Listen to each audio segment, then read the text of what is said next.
Today we're talking about detention and false imprisonment in immigration and asylum cases and what's new. Many of you will know that there's been some changes with the immigration in the immigration space in terms of a new act, the Illegal Migration Act 2023. So what I wanted to do in this course is look at an overview of the statutory framework on detention. I wanted to look at the limits on detention and then the impact that the Illegal Migration Act 2023 has had on these.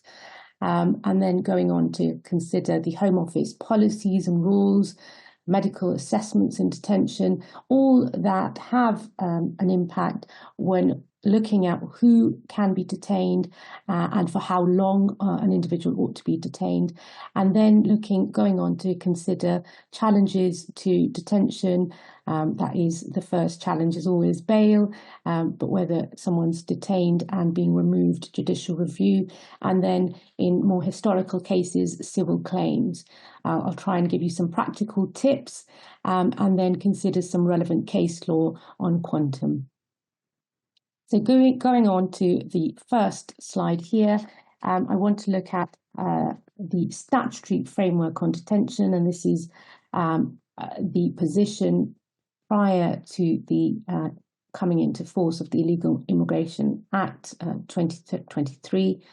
The position has always been that the UK has been unique within Western Europe in that there is no maximum time limit on immigration detention. And the Home Office have had the powers to grant, which are granted by Parliament under various legislation to detain anyone for the purposes of immigration control.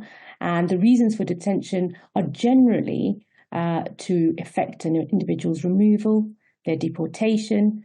And although there are a host of other reasons for detention, for example, establishing a person's identity, or whether there's reasons to believe that they might comply with conditions that were attached if they were released, those are ones that we don't see that often.